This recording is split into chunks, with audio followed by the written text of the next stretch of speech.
So, hello everybody, and we are very pleased to invite you to an inspiring online session titled Nurturing Nature, Little Minds Creating Big Change. And this event brings together passionate educators to explore how environmental awareness can be meaningfully integrated into EFL classroom. Actually, I'd like to welcome Natasha, an U.S. Department of State education specialist. Agrawal teaches English as a second language at Robbins Elementary School in Trenton and also an instructor in TCIG's Department of Special Education, Language and Literacy, where she teaches courses in curriculum methods and assessments for ESL bilingual education and theory and practice of teaching ESL. So we are really delighted to meet you again, Natasha, and we can't wait to learn from you. And I will let here the screen for you to share it and to learn from you. Yes. Okay, well, firstly, I want to say thank you very much. Shukran Giddan, Thank because you. I was in Egypt 6 years ago, and I had to return just when the pandemic hit, all the worldwide pandemic. It closed down all the airports, and I had to come back in a hurry. But I learned so much in Egypt. I enjoyed so much in Egypt, and I just think it was one of the best time in my life. So I'm happy to give back in any way that I can. So thank you very much for inviting me. I didn't even hesitate for a minute. I was like, yes, of course, for Nile Tea Sol, I want to do it, whatever I can. So Thank you. here I am. Thank you very much. Thank you for accepting our invitation. Absolutely. Should I start sharing my screen? Of course, yeah. Okay. So give me a minute to get that started.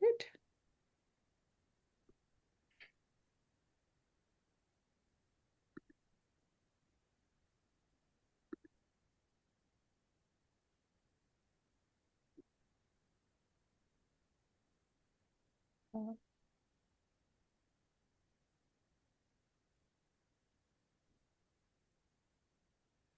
Got it. Okay, here is my slideshow. All right, just gonna give it a few seconds to load. Okay, can you Yeah. see it? Yeah, of All right. course. Okay. All right. So my presentation today is about water. And I know, Esra, you gave me an open slate. You said present about anything you want, present about AI or anything else, anything the teachers can use. But I feel that we talk so much about AI now. We talk so much about, using technology in the classroom that we're actually forgetting some basics, like being in nature, like what the young children need, really. They don't need to be in front of screens all the time.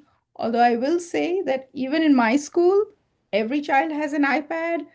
A lot of work is being done online now. They are submitting online, they're typing. So we're forgetting things like handwriting skills and being outside and just playing outside and seeing the beauty of nature. And I feel maybe I'm too old, but I just feel this is something that is important to childhood. And water is now becoming a global crisis.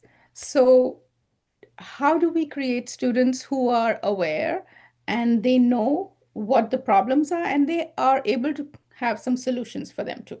So I'm just going to keep going and you tell me what things are like in your part of the world. So I hope that this can be an interactive session so that it's not just me talking all the time, but I'm also hearing from you and learning from you as well.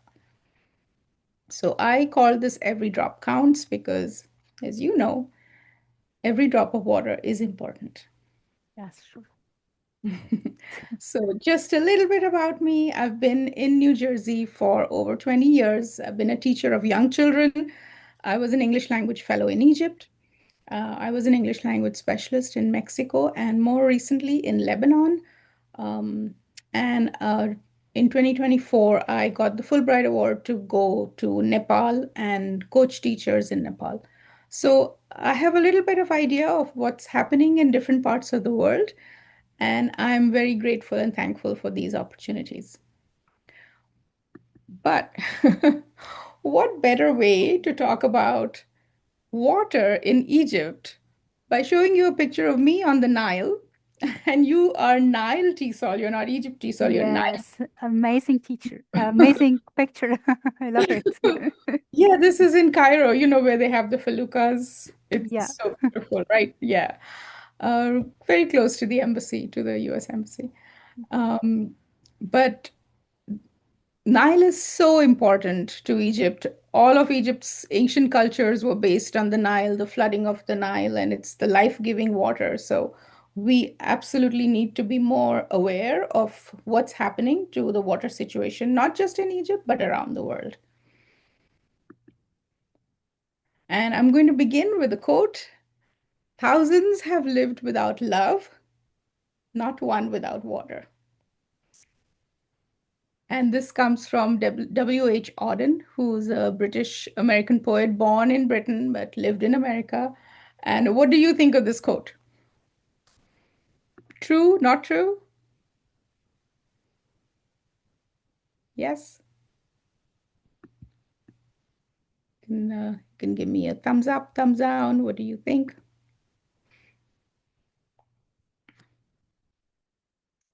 Okay. All right. And another quote from water.org.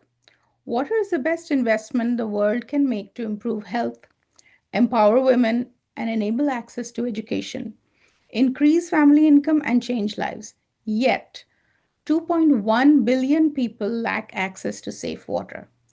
And being that there are about 8 billion people in the world, 2 billion do not have access to safe water. Is that true about where you are right now, in Egypt or Tajikistan or different places that people have tuned in from? Is that true from where you are? Yeah, I'm seeing some nodding heads. Okay. So my focus today, we are teachers of young children. So first thing is that we need to have awareness among ourselves. We need to develop awareness among teachers so that we have the wherewithal to give the resources to our students. So first thing is we need to know the situation, and then we need to have resources to develop awareness among our young children. So I'm going to give you some songs, some stories for young children, some lesson plans, some websites that you might find useful so that we can create environmental stewards, young children who will grow up to be people who are looking after the earth, because we may be gone in 20, 30, 40 years, but our children will be young and then they'll be growing up and they need to know what's going on. So I'm going to begin with a little backgrounder of the United Nations Sustainable Development Goals, which are called the UN SDGs. So are you aware of these? Yes or no? Maybe thumbs up or thumbs down. Or maybe, could you tell me a little bit? Have you heard of them? Esra, have you heard of them? Actually, no. If you could Okay. just, yeah. Yeah, so that helps me understand where you are. Mhm. So these goals were developed 15 years ago, well, in 2015. And before 2015, there were the millennial goals, which were developed by the United Nations, which was all about, making the world a better place. And then after 2015, starting 2016, they developed the SDGs. And the goal was to achieve these by 2030, and we are dangerously close to 2030. So you tell me what you think. How are things where you are? I'm just going to check. Um, ah, you're an Yeah, yeah, SDG yeah. ambassador. Rosetta here says that she's currently a CGG ambassador. Wow. Oh, oh, you'll have to tell us what that means. What is an SDG ambassador? Welcome, Rosetta, So, Natasha. yeah.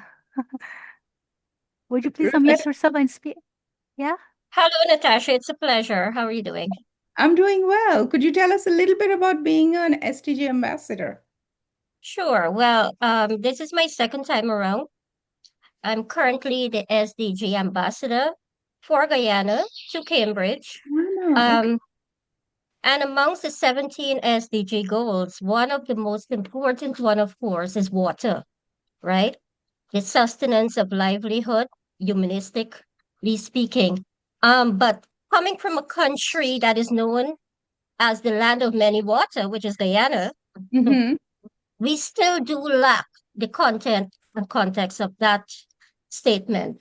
Um, However, as you earlier mentioned, that water seems to be somehow like a proverb, comparing and contrast, Mm-hmm. right? So of course, we can all live without love. That's fine. True. Love comes, love goes, right? Yes. Yes, there is no actual format scientifically to show what love is. Mm-hmm. Hence, there is with water because we cannot. I think if I'm correct, correct me if I'm wrong. Um, a human being can go 7 days with water. After that, I think they cannot, um, sustain to continue to live. They will die. I'm not sure about that. So coming back to my role as the ambassador for Guyana, SDG Goal 4 and SDG Goal 16 is what I focus on because I find Guyana truly lacks of that. All right. So, yes, we have quality education 4 and 16 peace, justice, and strong institution. Hence, 14, SDG Goal 14 is life below water. Mm-hmm. Um, right. So, Natasha, I think the main pillar of human sustenance is water. I And agree. without that, yes, and without that, we cannot live. However, the majority of the far-end countries globally lack of that, such as Africa, Mm-hmm. mainly Uganda and so forth. And so it's a sad thing. I don't know how, if we can really achieve to rectify that by 2030. I do hope Yeah. so, but I highly doubt that, Mm. Natasha. And I'm so happy and honored to be here today to have you shed more in-depth light and data pertaining to that. So thank you for giving me this chance. Oh, thank you for being here. And again, thank you for Esra for inviting Yeah, me. yeah. Uh, Thank you, uh, Rosetta. Thank you. yeah, You're welcome. exactly. As Rosetta said, there are 17 goals. And as you can see, you can Google these and you can get more information on each one, but I'll just quickly, go through them. No poverty, zero hunger, good health, quality education, gender equality, and this is the one that I will be focusing on, which is six, clean water and sanitation. And then it goes on. I'm going to let you read that. But 14, life below water, that's the second one our school focuses on. So I'm going to talk a little bit about that one as well. Any thoughts so far about the 17 UNSG SDGs? If you've never seen these before, what do you think? Do you think we can achieve these by 2030? Or maybe a little, can we make some progress? What do you think? We have 24 participants, so I'm sure there are thoughts going on. You can put it in chat. You can even unmute and speak, which is even nicer.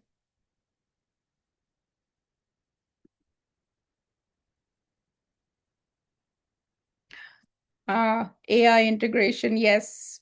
I'm going to talk a little bit about that. Okay. All right. So we'll move on. We'll talk about clean water and sanitation today. And some of you may know that just last weekend was World Water Day. It was March 22nd, 2026. And the theme this year was water and gender. And the blurb they had was where water flows, equality grows. So what does this mean to you? Do you see um, gender injustice in terms of water access? What do you think?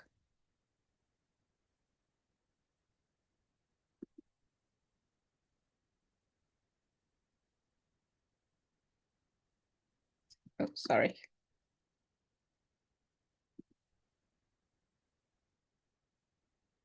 And United Nations says as global water crisis deepens, collective action is critical. So we really, even as teachers, as educators, we need to know more about it so that we can educate our own students in our classroom. So I'm just going to keep checking the chat. Oh, wonderful, Rosetta. Okay. Okay, so these were some of the posters or visuals that they released. This is from Water Europe, or this is World Water Day. I'm not sure what country the second picture is from, but you can see how usually it is the women who do the fetching, the carrying on the head, the walking many miles to get water. So do you think this is true in your context where you live? Do you believe that women and girls shoulder the burden of fetching and filling water? Does that happen? Yeah, please feel free to just unmute and speak as well. Yeah, hello everyone. Can I speak? Okay. Yes, please. Yeah, hello everyone. I am Yerkin, one of the community leaders on the Open Central Asia Regional Interest Community. So now we are having our second joint event with Nile Thistle teaching English to young learners, thanks to Esra Mohammed.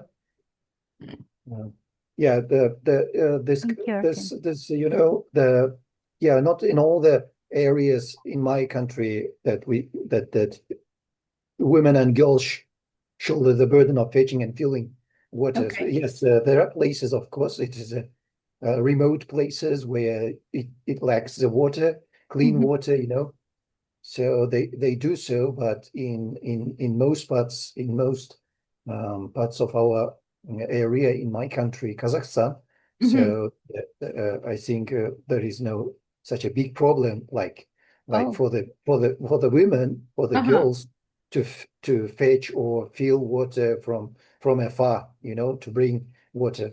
So yeah. So not Of so course, much in here. rural areas and in remote areas where I would say that in some villages, of course, there isn't clean water so far, but in the future they will have. So there can be such situations, of course. Well, I'm actually Nothing glad is to hear. perfect. Nothing is Yes. perfect. Yes. Yes, but I'm glad to hear you say that the responsibility doesn't always fall on the women. Because Yeah. Yeah, yeah. of course, as a household, women's, doing the house chores, the majority of women and girls do. Of course, there are for men and for the boys and the sons, it can also be a burden. Sometimes the mothers and sisters say, "Hey, go and bring the water."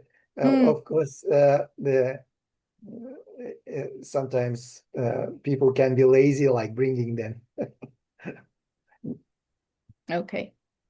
Just gonna check the chat. Women and girls carry the responsibility. The imbalance, okay. And Rosetta talks about the imbalance as well. Okay. All right. I know that when I was growing up in India, I grew up in India, and it's usually the women who carry these pots of water on their heads, and they are very heavy. And but I think it's like an artist's dream. Like you see a lot of paintings and depictions of women carrying these water kind of matka, we call it, but there's never a mention of how heavy it is or how much they have to walk or what the burden is. It's just like, oh, how beautiful they look carrying those things on their head. Yeah. And we have the same here in Egypt too. So there are some places, specifically rural villages. So you can find also lots of women carrying water in like spiratory jars on their heads. Yeah. So yeah, we had the same feeling when we like just looking at them, um, just taking water from the Nile River. Right. And I remember when I was really young, so some people would like to prepare tea Yeah, from the Nile River, without being filtered or something like that, because Uh-huh. it's tastes delicious Mm. than being the filtered water. Um, it was amazing, yes. But nowadays, there are some villages in Egypt lack water due to the reduce of water. Some places don't mainly depend on improving or finding a way to provide people with water. So it is just like a crisis for us. That's Mm. why, yes, here in Egypt, we have an initiative like Go Green. Mhm. We launched the President Abdel Fattah Sisi, so launched such an initiative project so that we can reduce pollution, save water, try as well as we can to make our Egypt green as we were or as we were used to have to do before. We used to see our Egypt before. Yeah, We're trying our best to do so because water is really important and really crucial for human life. exactly. Yeah. Okay, so just gonna go on. I'm just gonna check chat for 1 second. Um,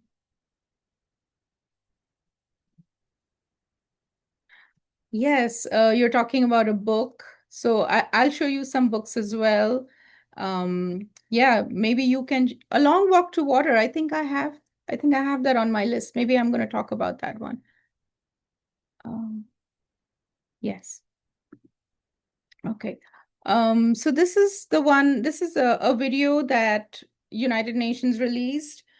It's 10 minutes long, but I'm not going to show you 10 minutes. I'll show you about 2 minutes of it, but it really encapsulates everything that you have been saying for the last few minutes. We're going to talk about gender and the water crisis together and how it affects women even more than the other population.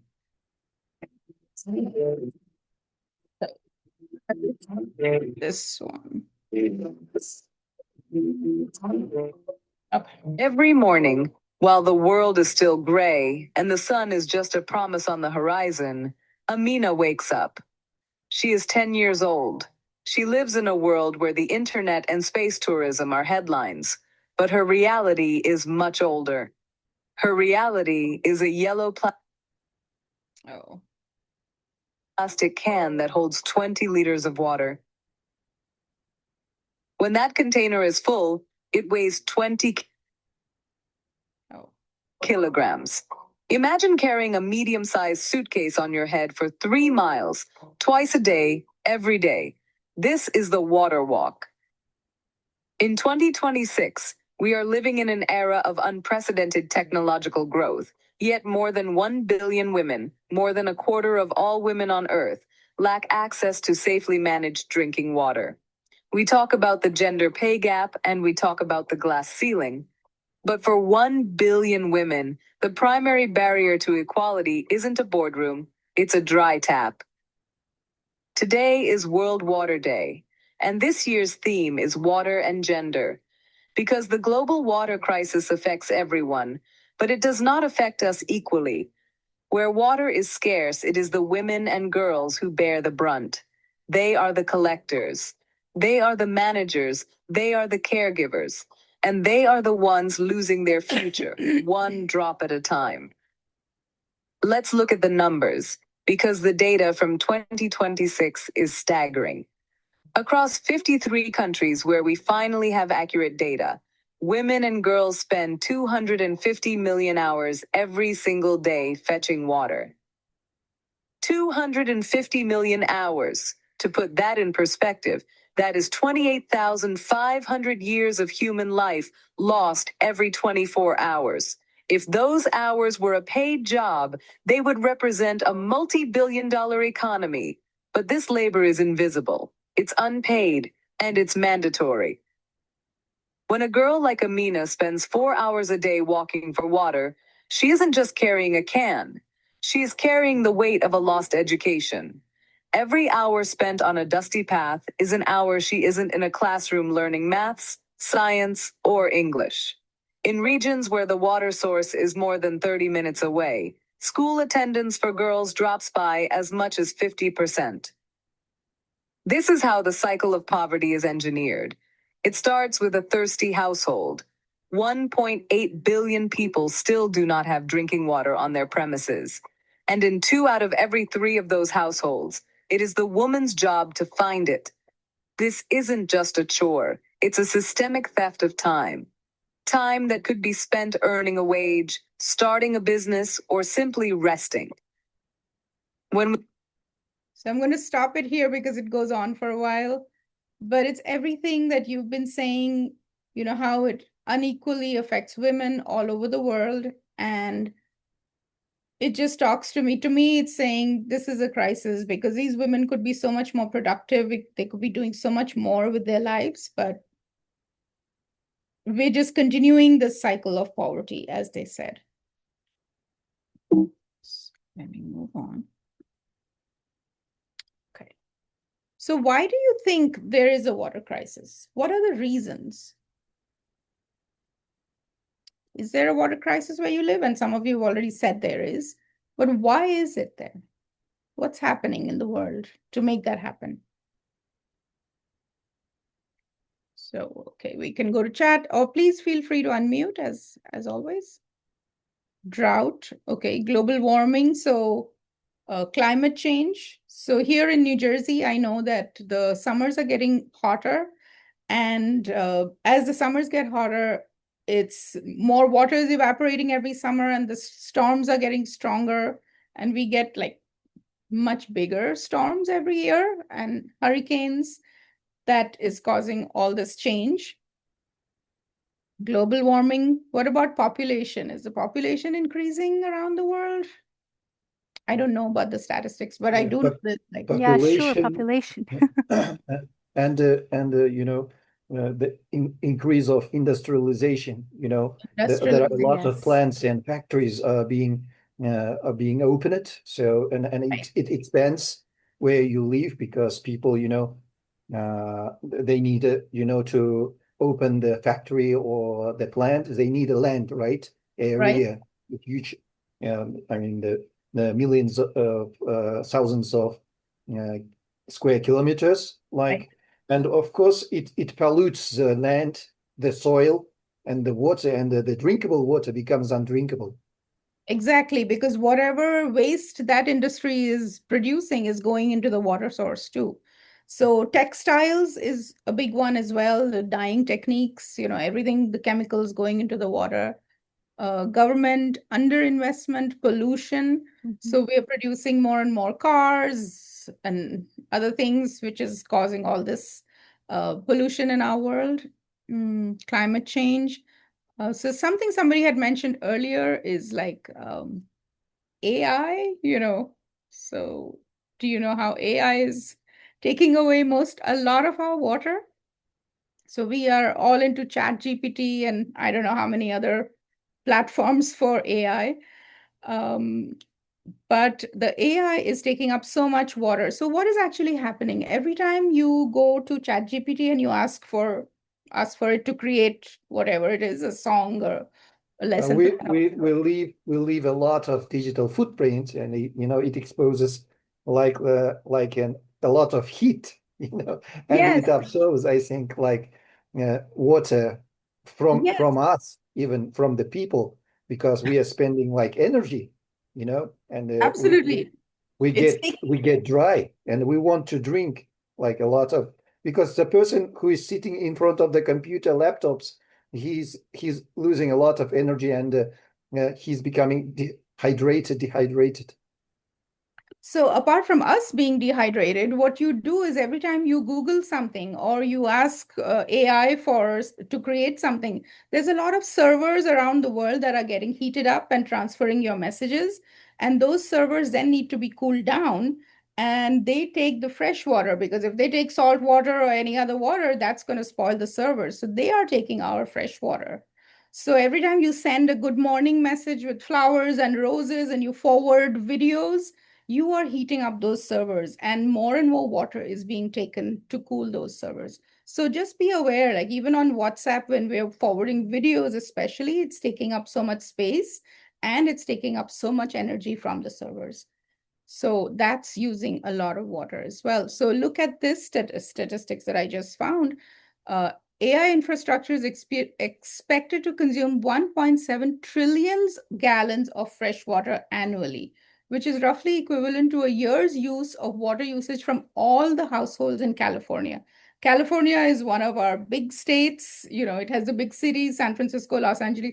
So think about how many households there are. So they're saying by 2030, we're going to be using so much AI that this is how much water is going to go just to cool those servers. So just be aware of that too. If you don't need AI for something, you can use your own brain, just use it, don't use AI. And data centers use large cooling towers and evaporative systems to prevent servers from overheating. So these systems often evaporate fresh, clean water that we could be using for cooking, for drinking. That's what's going into those servers. So I do avoid AI as much as I can. Like Esra, I know you had said, hey, if you want to talk about AI, I was like, no. Yeah. No, Well, even this is an amazing, yes, and this is a really crucial topic today. This we have to ask our students to just pay attention. I haven't figured out before that that while we are just using or saying good morning, we are taking even fresh water and heating our servers like that. So I haven't heard about that before. So yeah, wow, so if you need to send videos to each other, say on WhatsApp or any kind of messages, yeah. send a link. If you send a link, it's going only to one server. But if you send the whole video, you have a 5-minute video or a 10-minute video, Oh, I that's see. going to many servers around the world. And Oh, I that's see. passing. Yeah. So I was told by a climate scientist in India, please don't send videos, just send the link. Oh, Yeah. thank you for sharing such wonderful information. Yeah. We haven't heard that before, and I have to alert people around me about this fact. Yeah, Yeah, and yeah, so I started sharing links and people said, "Oh, why are you doing that?" And I said, "No, this is not only it's filling up your phone, your phone also gets full with videos, especially." exactly. Yes, sure. Yeah. So we have talked about your part of the world, but if anybody else wants to add a little bit more to anything we've discussed so far, we can do that. And I just read in the news just yesterday that they are trying to put a data center here in New Jersey, in a town called Vineland, and the people have just said, no, we don't want that. We don't want another data center close because again, it's taking up so much water, especially in city. And we've also been told, even though it rains here so much in New Jersey, we've been told there could be a drought this summer. That even though it snowed so much this year and rained so much, that's not enough. So I can't even imagine in states like California where it doesn't rain so much that data centers and AI centers take up so much water. So I'm looking at chat. Yes, they are connected. And the thing is, because we don't see it, we don't know, right? We just send messages on our phone. We don't know what's happening to the servers and other things around it. There's a reservoir, which is a concrete. My grandfather made ours. Oh, that's so special. AI and water, yeah, and you can read more about it. There are videos about it, how much water it takes. Do they have water reservoirs? You mean in United States? Water reservoirs, I know that our water here comes from the Delaware River, but I don't know exactly what you mean by a reservoir. Home country. Do you mean India? I Yeah. have two homes. I have two. I have India, where I grew up for 20, 25 years, and then I've lived here for almost that many years.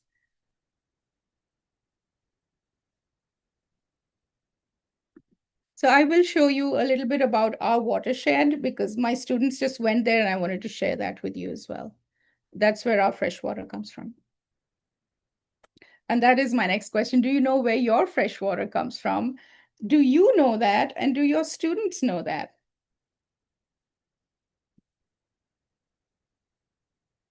Does it come from the river? Does it come from a tributary? Are you aware of freshwater sources where you live?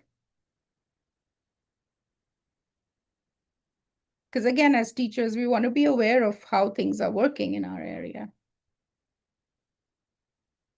So I'll check chat in a minute, but I want to show you a few different resources. This is one from National Geographic, and I'll just click on it, and I hope I can share that. Can you see the National Geographic website? Yeah, okay. So again, if you want to educate yourself, so this whole page is about the world's freshwater. They have several videos here too, world shortages, how they map the world water, where is world water becoming scarce. So this is also if your children are old enough to show them as well. And I do have the Explorer class in my classroom. I just want to show you that. These are explorers. You can read about them. Your children can get some inspiration from them if you do like biographies. But here, yeah, this is something you can do in your classroom. There is a slingshot challenge, which is for slightly older children, not very young children, but you may be interested in looking at that. And the Explorer classroom, where different explorers come online and they will talk about their work. So that's kind of interesting too. So National Geographic is doing a lot to educate us. So I have all this in a hyperlinked document, which I will share with you. I'm gonna check the chat. Okay, so the students know also most freshwater comes from glaciers. Wow. Wow, that's amazing. I have actually never seen a glacier. Thank you for sharing that. Okay, all right. So just to go back. Okay, so that was one resource, the National Geographic. New Jersey water comes from the Delaware River, and I wanted to show you that as well. My students just took a trip to the watershed. Can you see the watershed website? Yes? Okay. All right. So the watershed has a lot of educational programs, and maybe you can get some ideas if you're looking for, say, lesson plans or climate education. So I'm just going to click on lesson plan. It's under education. So if you're looking for, let's see, school lesson plans. So there's a lot about bug diversity, underwater plants. So you can just click on that and plans are ready for you. Of course, you want to adapt it for your situation, but it gives you some ideas because bugs, waterways, these are all things that are connected. And we want our students to know about these things. Biodiversity, that's a big buzzword now here. So these plans are ready for you. So I wanted to show you these. Okay, so there's procedure. So if you can take your students just outside, find bugs. If these bugs live here, then who are their predators? So what other animals might live here? How do they survive? And, asking about survival, ecosystems, etc. How does the water help? Does this animal need water? Does it need to be in water or outside water? So these are all interesting things to learn about. Okay, so that's the watershed. So our students learned a lot about frogs and what kind of frogs live where. There are tree frogs, and then there are toads who live in the water. So they did a lot of research on that. And then they went out and they actually saw that and learned how frogs and toads survive. There's also a lot on climate education. So I'm going to show you those two.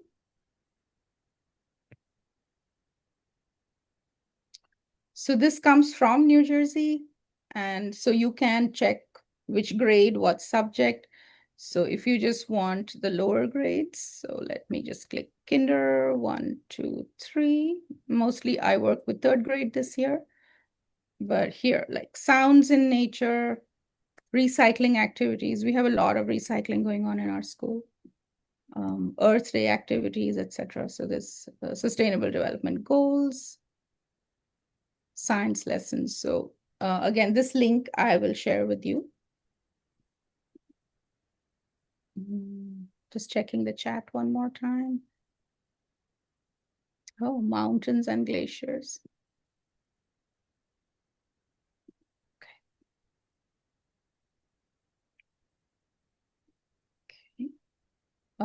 So for those of you who are teachers, are you able to take a trip somewhere to your local river or lake so that the students can enjoy and they can experience?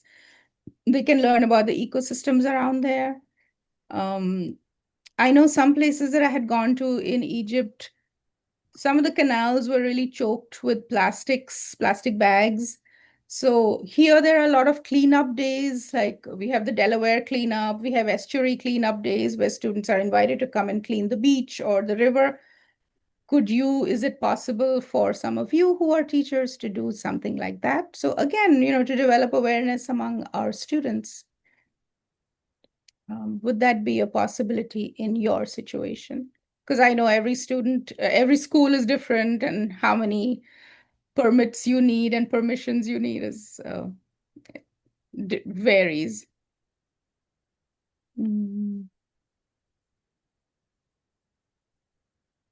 Oh, you live in front of a canal. I have a canal nearby too. It joins two rivers. Good, good. I'm glad to hear that. Fresh fish. Wow. Great. Yeah, we have cleanups here regularly too.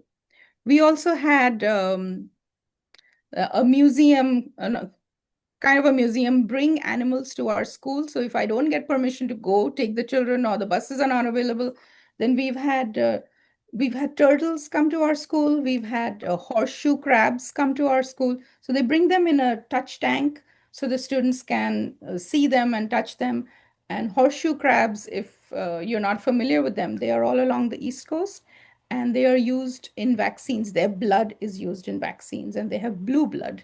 So we get to see all these things and learn that too. Okay. If you work with really young children, say kindergarten or preschool, you can come up with little songs like, don't dump, don't throw, no, no, no. Keep our water clean, rivers, lakes, and oceans blue, clean and safe for me and you. And you can be a little more musical. I'm not that musical, but just little rhyming words, little rhyming paragraphs, little songs, and they love it. They love it. They learn it. You write it, you put it up there. They're going to know the words as well. So here we're teaching English, of course. So even if you're teaching the digraphs like TH, where's the TH in this one? Oh, I see TH. Throw, throw, don't throw anything into the water. So, or, there's so much you can do with just a few words. So that was about clean water and fresh water. The other thing I wanted to talk about is something that's also happening in our school. We are part of USA Blue Schools, but Blue Schools are global. It's a global network, and it's all about ocean literacy. So the UN SDG, which talks about life underwater, it's about taking care of the oceans and encouraging students to be like ocean explorers as well. So let me check the chat. Good, you do these activities, field trips, good. We bring animals to school, great. Oh, botanical gardens, wonderful. Okay, perfect. So I want to show you, this is also from UNESCO, from the UN. So we are part of Blue School, and I want to show you what that is. It's a school that teaches about the oceans, about life in the oceans, and we have partnerships with, other educators. So you can actually be a global network. So you can look at this website yourself, but if you need contacts, you can also talk to me. I have contacts in the US, and maybe if you can't find something online, but you're looking to be a blue school, then I can help you with that. I wanted to show you. Let's see, is it this one? Oops, no, not about brushing teeth. Hold on. Not there yet.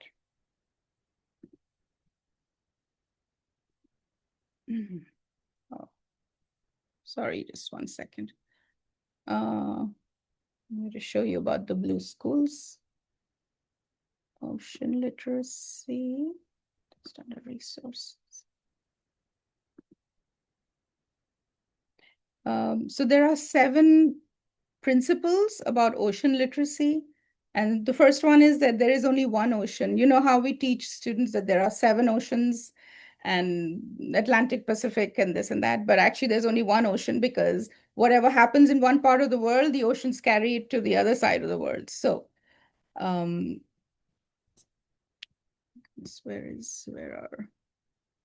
there is a lot to explore here. So just do blue schools. There are blue schools USA, but actually it started in Portugal. And there's a lot going on in schools now. Anyway, these resources. All right, I might come back to this one. I wanted to show you the 7 principles, but I don't want to take time away from anybody else. So let me go back. Ugh.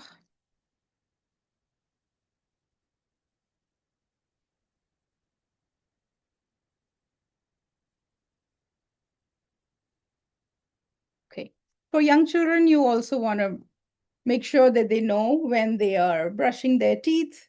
You know, you can have a little jingle, brush, brush every day, cleaning, cleaning all the way, turn off water, never drop, save our water, never stop. So again, small little jingles, but they will be singing it all the time. You put it up in the classroom, ask them, did you brush your teeth today? Did you brush it twice in the morning, in the night? Yeah, but did you remember to turn the tap off? So just to make sure that they understand not to waste water. And then just a few tips: reduce, reuse, recycle. I'm sure most of you have heard about that. If you're washing your vegetables or anything, save the water, put it in a plant. Consider rainwater harvesting, so catching the rainwater for later use. I have another little jingle here. When they're drinking water, also not to throw water around, because I have seen kids throwing their water bottles and doing all kinds of things. Clean water, sip, sip, sip. Safe to drink, no drip, drip, drip. Boil it, filter, nice and neat. Healthy body, strong and sweet. Again, small little songs, my students love it. Here's another one. I'll skip that one. I wanted to go to the books. I know one of you had shared The Long Walk to Water. I think this is... I know that book. We have actually acted that one out. I gave the children those gallon jugs that we get here, and I made them walk with that. So these are some books, but I know that not everybody can buy them or afford them. So a lot of them are already available on YouTube. So I wanted to show you that. This one, The Water Princess, and the one at the bottom, We Are Water Protectors. I wanted to show you 2 books. I do like them a lot. So this one's called The Water Princess, and it's what we've been talking about. The girl has to go walk in the morning to get the water. So I'll just show you a couple of minutes of that.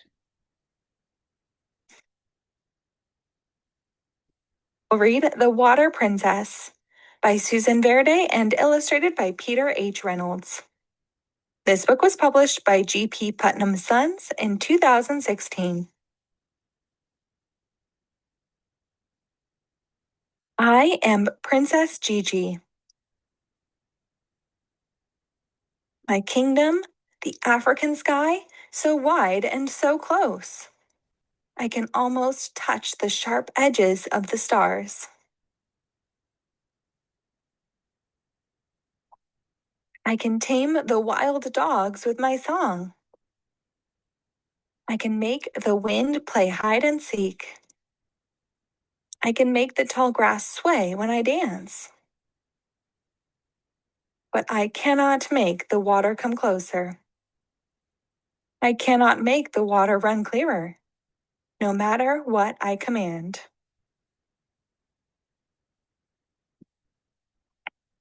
It is early morning, still dark. My mother wakes me. Gigi, my princess, it is time to get up.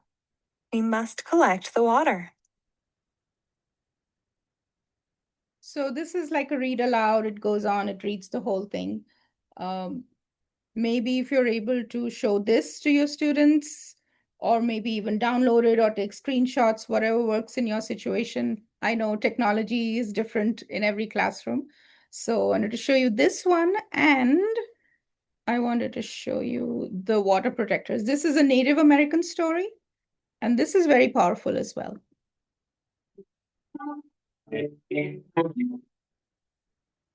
We Are Water Protectors, written by Carol Lindstrom, illustrated by Michaela Goad.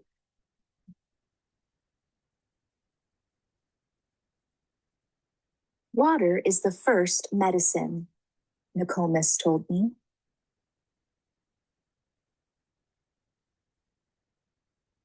We come from water. It nourished us inside our mother's body, as it nourishes us here on Mother Earth. Water is sacred, she said.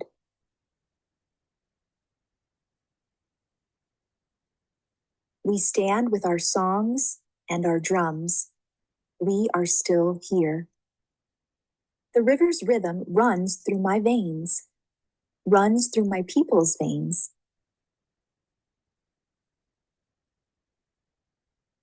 My people talk of a black snake that will destroy the land.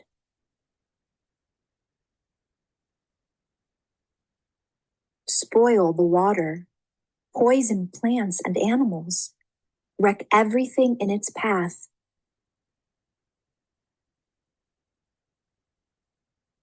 When my people first spoke of the black snake, they foretold that it wouldn't come for many, many years.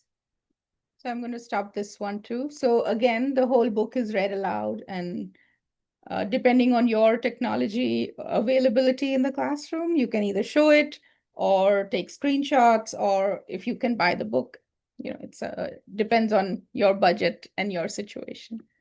But I did want to show you, and I just want to end with this. I got this from Up School. They're talking about all these things you can do as a teacher.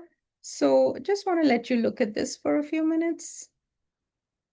So you can do a workshop, you can have a puppet show on clean hands, washing hands, you can set up rain barrels to catch rainwater, water awareness announcements, why clean water is good, why sanitation is important, have a garden. So in most of our classrooms have some kind of plants or gardens.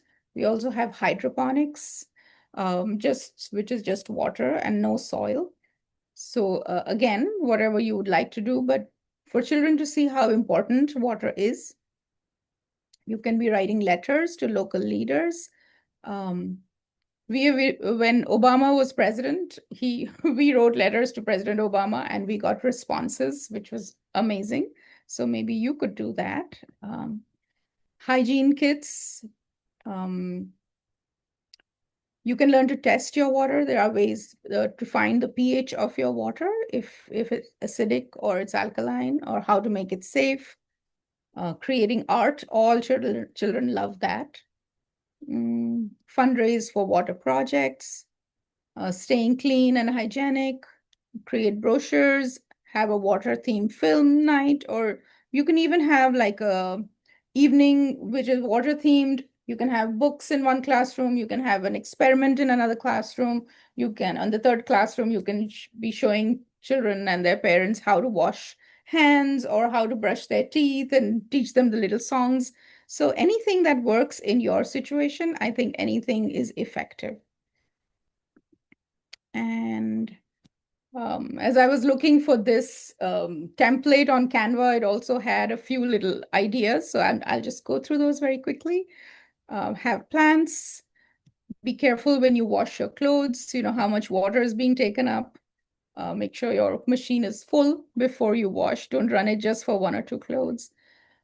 Conservation tips. Make sure you're talking to everybody about it. Educate your family, your friends. Monitor your use of water. see where you can cut back. If you're taking like 10-minute showers, maybe you can take a 7-minute shower next time. If there's any leaky faucet or anything in your toilet, your bathroom, make sure it's fixed as quickly as possible.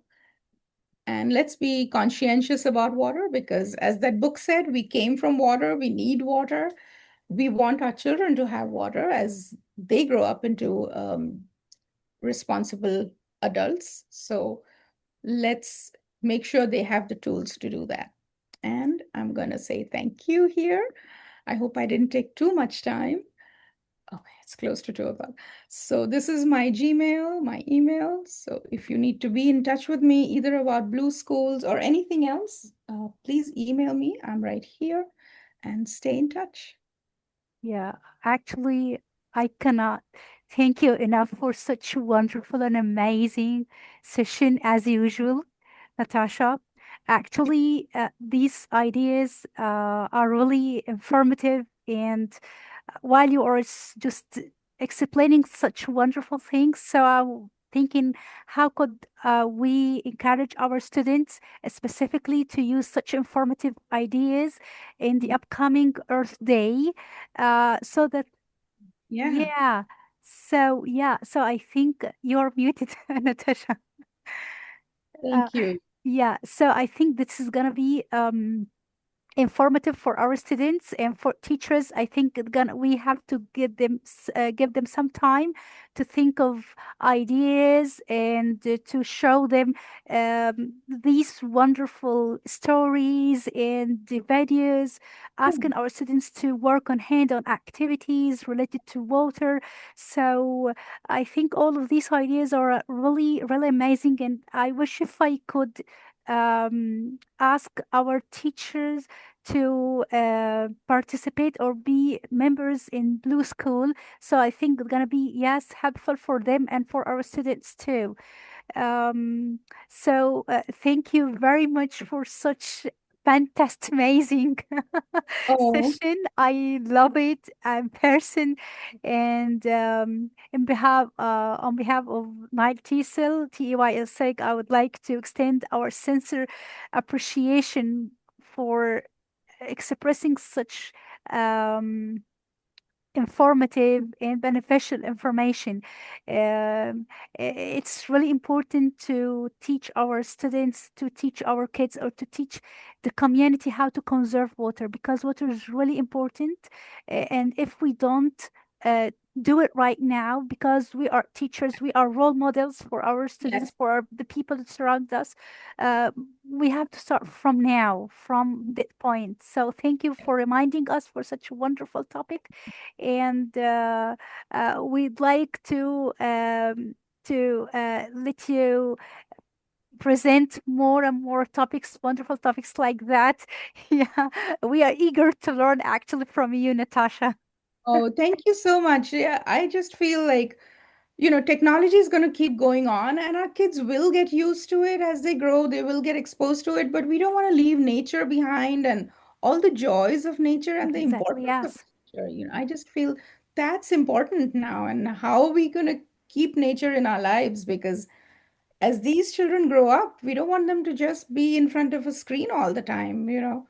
want them to appreciate what the earth has and conserve it and, enjoy it. And of course, we need water for survival, so there's no doubt about that. Yes, exactly. We are trying to let them to complete the track as we started that before. So they, yes, we will finish the sentence and they have to start another, yes, another one. Mhm.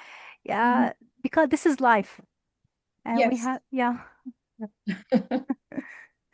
Thank you. Thank you so much. Thank you everybody for being there. And thank you, Esra, again for this opportunity. I got to talk about something that I'm really passionate about. So thank you for that. Yeah, thank you. Thank you for being there, and we really appreciate your time and your efforts. Thank you for everything. Thank you, dear. Yeah, all the attendees. Yeah, and actually, I don't know what to say, but this is really amazing thing that I've ever had today. So thank you very much. I also shared a document. Mm, I hope you can see it. I don't know if you yeah, can yeah. So share yeah, share it correctly. Because I hyperlinked everything. Maybe I have to share it again. Yeah, so I will just reshare it again. Anyone with the link, yeah. Okay. Okay. Okay, so done. Let me share it one more time. It require access. Yeah, I just gave access. So I'm gonna share it one more time. Okay, Yeah, it works now. it works now? Okay. Yep. Yeah, I just put some of the links, like the watershed link, the climate change link. I just put everything in there. And if you want any of the names of the books or anything, I'll keep adding to this. Let me make a note of that. I'll add the names of the books and some of the YouTube links as well. Books.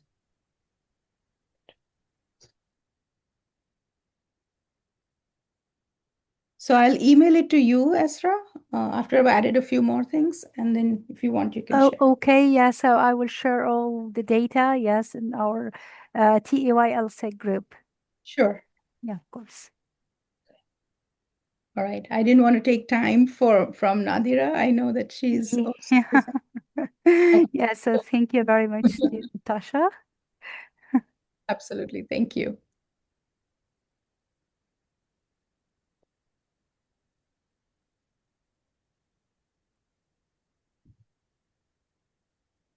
So, hello everyone.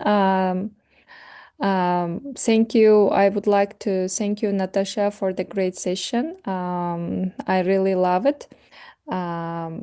So, let me introduce myself. I am Nodira Kushbakova, and I am one of the community leader of the Open Central Asia Regional Interest Community. So, let me share. So would you like to share it? Yeah. Yeah, of Yes, course. sure. So, Nodra.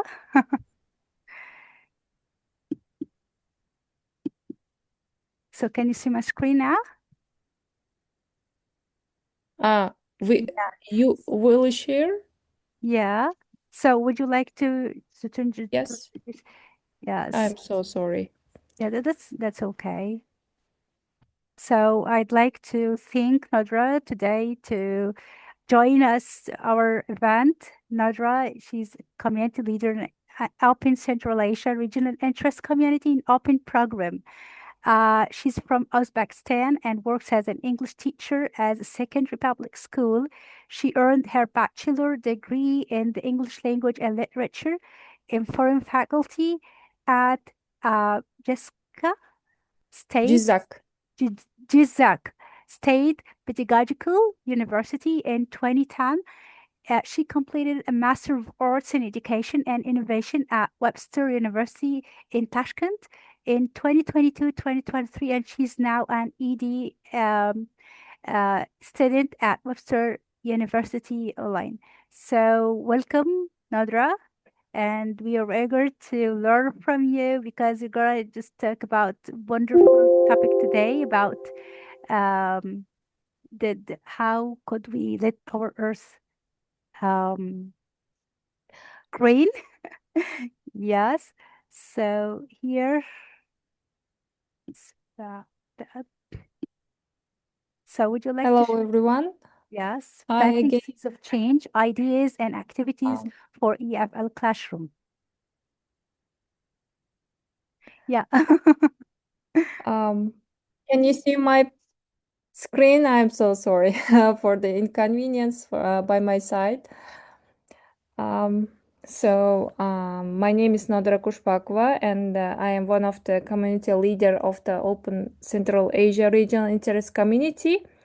And today I'm going to share some ideas and activities to integrate into our EFL teaching about environmental awareness. So this topic is very important because today's students are not only language learners, they are the future global citizens who will shape our world. And as teachers, we have to have the power to guide them toward positive change by adopting SDG goals in our classroom. Before we start, I would like to ask a question. So what is the biggest change you have made with your students to help nurture the nature? Could you please share your ideas on the chat?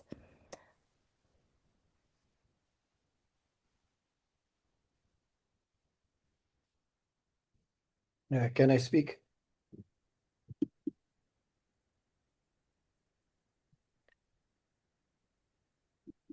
Yeah, of course. Yes. Yeah, of course. Yes. Thank you. Yeah, we usually in our regular classes, of course, we don't have a lot of time.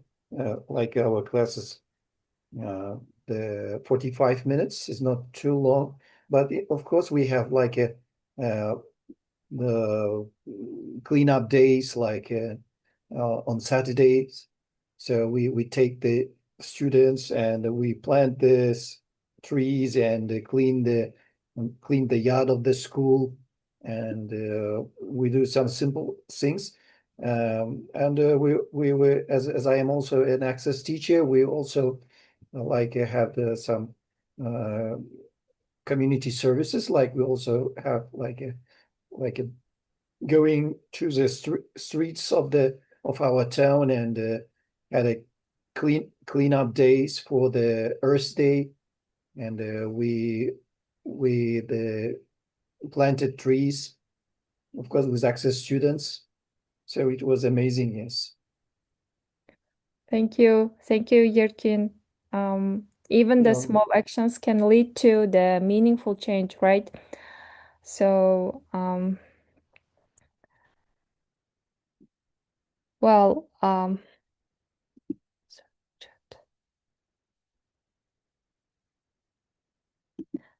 thank you, Rosetta.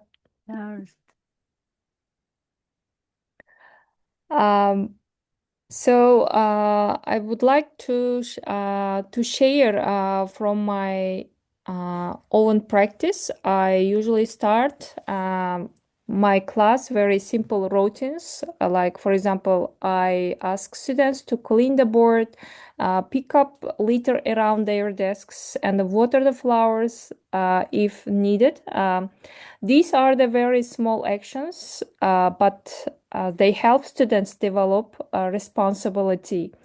And over time, these habits shape their attitude toward the environment. So environmental education does not always require big projects. It can start with daily classroom routines. So what do I usually do with my class? So I also try to take learning beyond the classroom. Whenever possible, I try to teach outside, organize outdoor activities, and allow my students to play and learn in natural environments. And outside, students feel more relaxed and engaged outside. They use language more naturally, and at the same time, they build a connection with the nature. This kind of combination of language learning and a real life experience is very powerful. Well, to support this kind of learning, I try to use three main approaches: communicative language teaching, project-based learning, and task-based language teaching. And well, why is a communicative language teaching?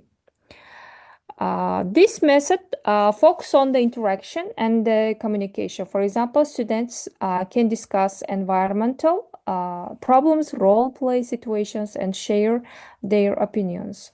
For example, students can role play a conversation between a person who wastes water and someone who wants to save it. This kind of activities can improve their speaking skills and raise their awareness at the same time. Well, so students are not just learning English. In this way, they are learning how to express their meaningful ideas. The next one is the PBL, project-based learning. In this approach, students work on the real-life projects. For example, they can create a project about reducing plastic use in their school. They can work in groups, collect ideas, and present their solutions. This might help students develop teamwork and creativity and responsibility. And important one is they begin to see their actions can make a difference. The next one is task-based language teaching. Is this approach, we know that focus on the completing meaningful tasks. For example, students can create posters about protecting nature and complete eco-related tasks. These activities are the practical and engaging, and they might encourage students to use language actively and while thinking about real-world problems. I would like to share some activities. I teach the grades from 1 to 4. So I mostly use these activities. The first activity is alphabet brainstorm. In this activity, students think a word, nature-related words from A to Z, and this is a simple, very simple activity, but it makes them to build their vocabulary, and it's kind of review the words according to the other previous classes, and in this way they can review the vocabulary and improve their the vocabulary. So you can turn into the competition or group activity to make it more engaging in this activity. The next one is growing a plant. Students plant their seeds and observe them every day. They can describe the process in a simple English. For example, the plant is growing. It needs water. In this way, they use the grammar as well as they write down describe the process in this project. So this activity builds responsibility and everyday checking. They feel the responsibility by checking their work and their plants, and they connect students directly with the nature. And in this activity, we can adapt in two different ways. The first one, the first way is teacher describes, gives the instruction like draw a tree near the house, or students can work, and after giving instructions, students should draw the house and near the tree and near house. And the next way is students can do in the pair work, like they can give instructions each other, and they can draw, and they can show each other and describe what they draw.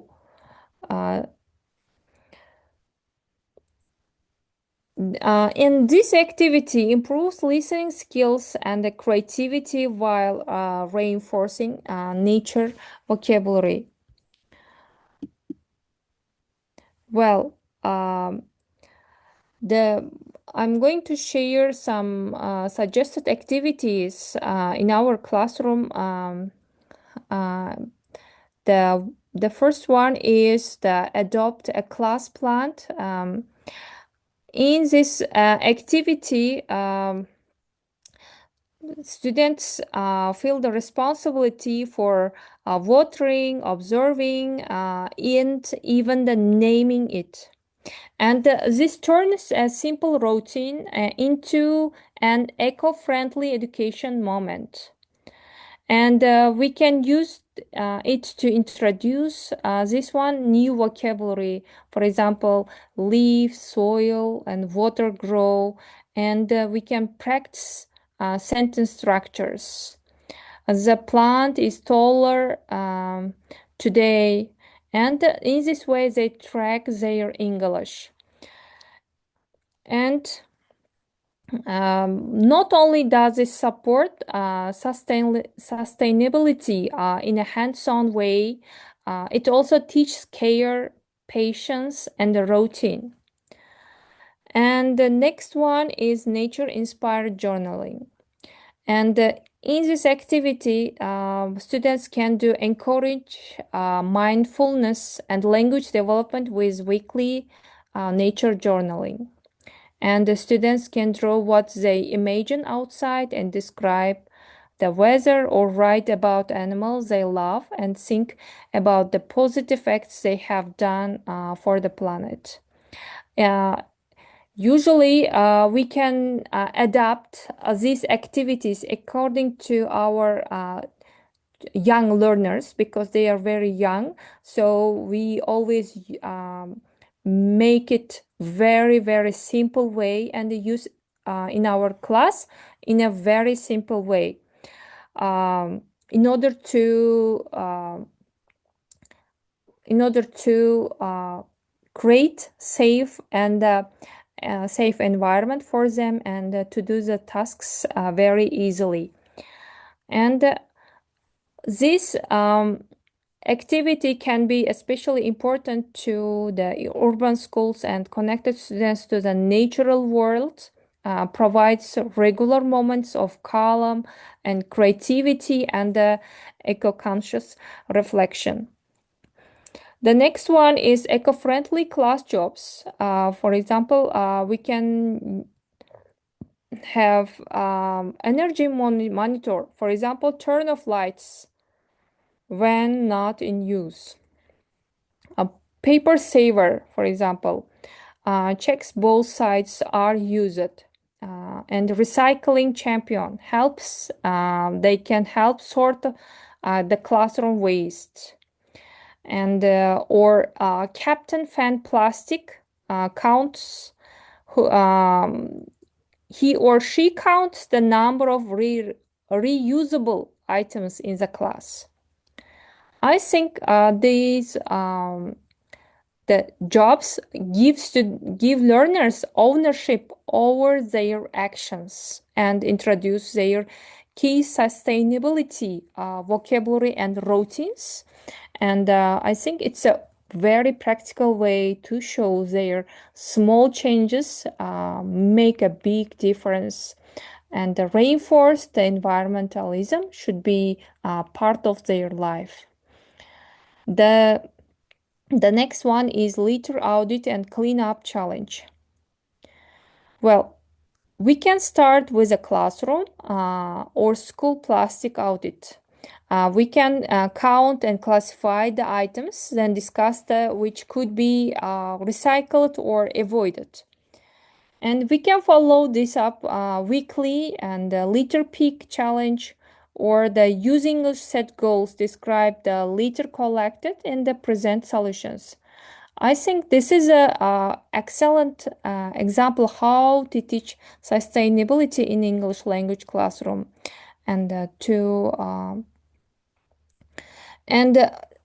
during each liter peak, we can introduce fun games, stories to help keep it engaging.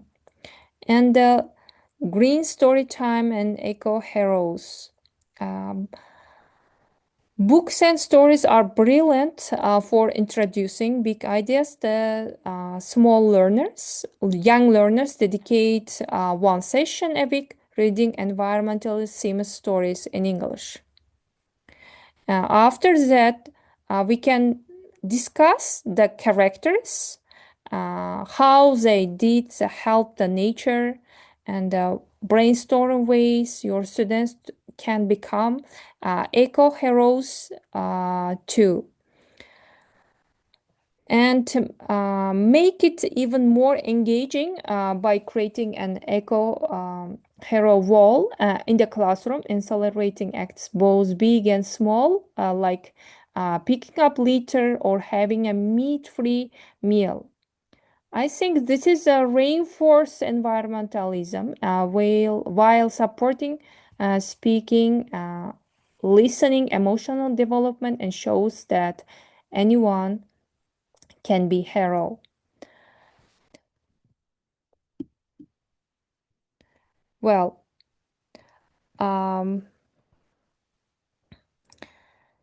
before the students can protect the nature, I would like to focus on the values. Before students can protect nature, they need to develop their values such as responsibility, empathy, and respect, right? So, could you please share your ideas on the chat? What values do your students need to care about the environment? So,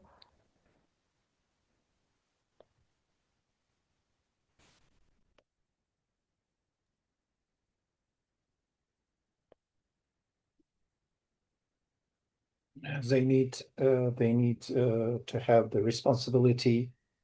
They need to have the like a kind of empathy for the nature. We got the nature gives us a lot, like a fresh air, fresh water.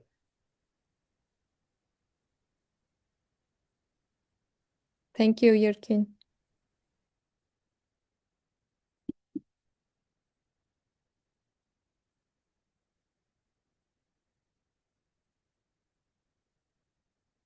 Thank you, Esra, Rosetta, Parvina, the great ones. Thank you so much for sharing the great ideas. I do love them.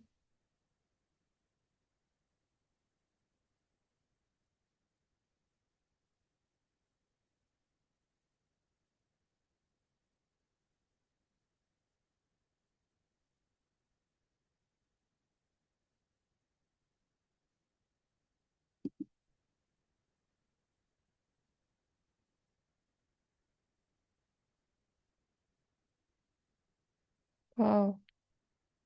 Thank you, Rosetta. Absolutely.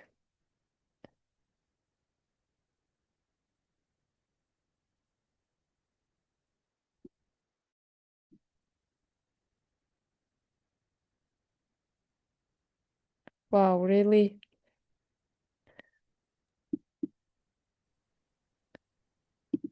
Oh my God. Snakes too. Wow. Yeah, actually here in Egypt, right, these days the prices of vegetables are really high because there's no, but the weather is not stable. Yes, usually the weather, climate change make the prices differ every time. Mostly the people suffer from with the prices. Yeah. Yes. Yes. Thank you for the amazing ideas. Thank you for sharing, my dears. So I would like to share the another activity. Yes. Oh, reptiles. It's so bad.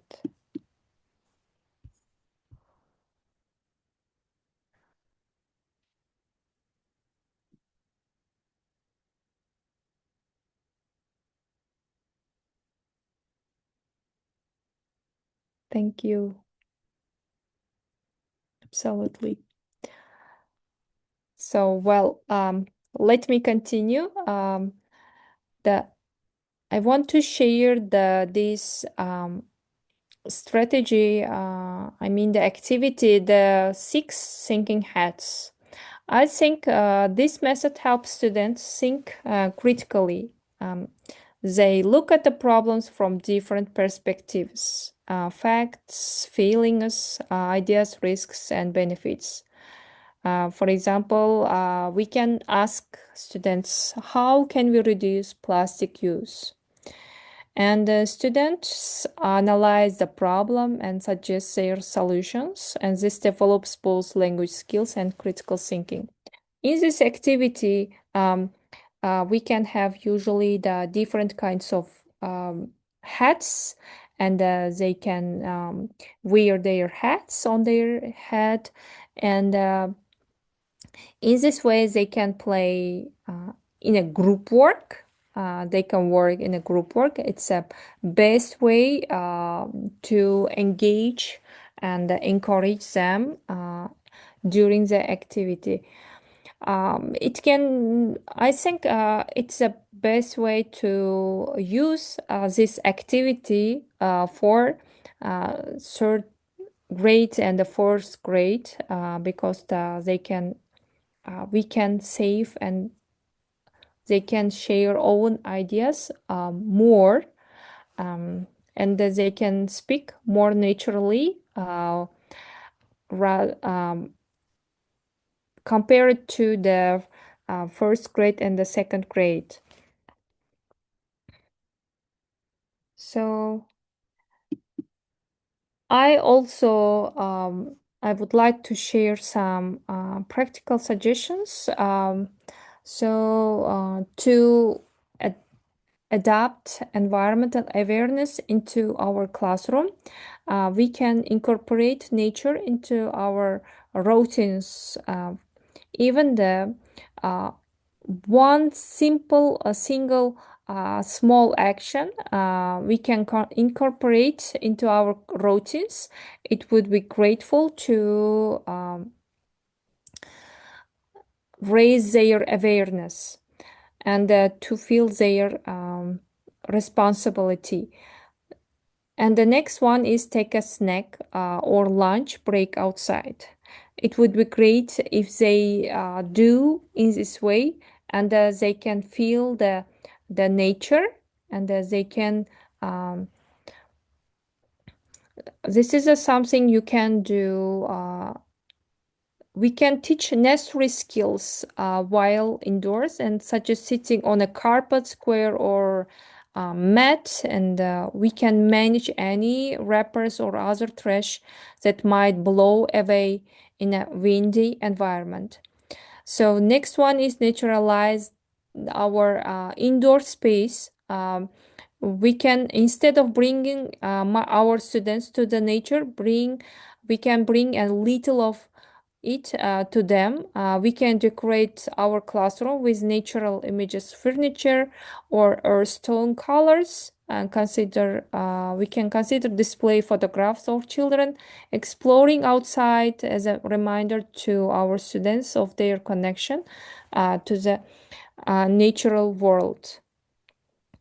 And We can use the materials from nature. Natural materials can provide interesting sensory experience in many areas of classroom. I clearly remember I use the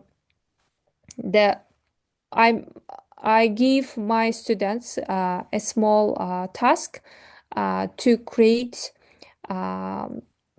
some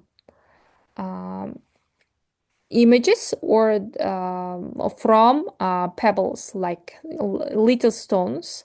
They create their own creativity with the stones, and by coloring the stones, and they built the water and the river, and the one of them show built with the flower they built house and the flowers. I clearly remember, but I forgot to take the picture. I had the pictures. They stick the stones on the board, and it was really amazing pictures. They were my students did the last year, I think. Yes. And we can bring the classroom animal. For example, we can take the small cats or the rabbits and the dogs. And I work in the village, and around the school, the people live there, and they have um, animals like cows, sheep, goats, and only we could take the small cats, small dogs, even the small sheep.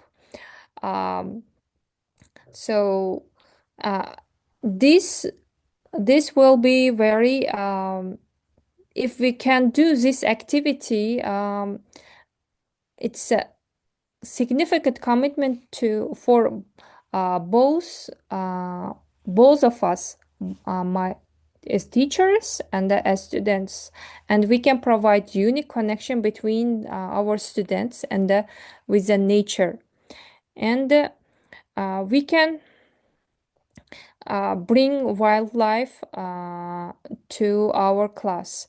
For example, we can safely encourage wildlife to visit our classroom. For example, a bird feeder outside of our window can entice the visitors, and few pairs of binoculars and a field guide that can serve as a gentle invitation to bird watching. I think it would be the real time activity for the students. And as above mentioned, they grow something in our classroom.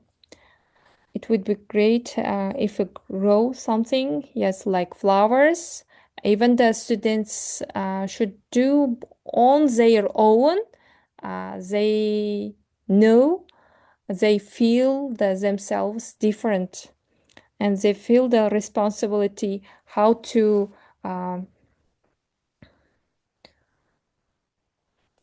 connect with the nature. So here are the references which I use it for the preparation, and this is the end of my speech. Thank you so much for your attention. I hope you like it. I hope you will apply in your teaching.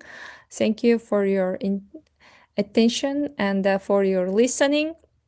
Thank you so much, dear Isra. Actually, I love it. I love it, Nodira. It's an amazing session, and I've learned a lot actually from the activities you shared, that we can use these activities with our students, specifically when we have to assign some daily routines for students, like asking them to clean the board or water flowers. Actually, we don't have flowers as usual in our classroom, and you remind me when my son one day came to my office and he asked me, "Mom, the office is so dull because there are no flowers in your office." So this is an amazing idea that we have to place some flowers and plant flowers in our classrooms and ask students to water flowers, to be responsible and to be and aware of the nature from very tiny task that they can do every day. Actually, I like also the nature of asking our students to learn the vocab and do some activities through the nature vocab. Um, uh, we can integrate the vocab and what they have to study in real life situations. So, specifically when recycling, when plant real stuff, while asking them to pledge to keep the nature around them. I also like the eco-friendly class jobs. We can ask students to be responsible of different to occupy different jobs, and these jobs are related to the nature. Um, the most part that I love is the most. It's asking students to create stories about nature using the new vocabulary, using also the sustainable materials. So, how a wonderful idea that we can ask them to create stories about the nature using the vocab they have learned, and at the same time that they can use some sustainable material. So, how wonderful and amazing activities you shared, Nadra. Thank you very much for such an amazing thing. It's my pleasure. Thank you again for the warm invitation, and it's really exciting to be here and sharing from my context.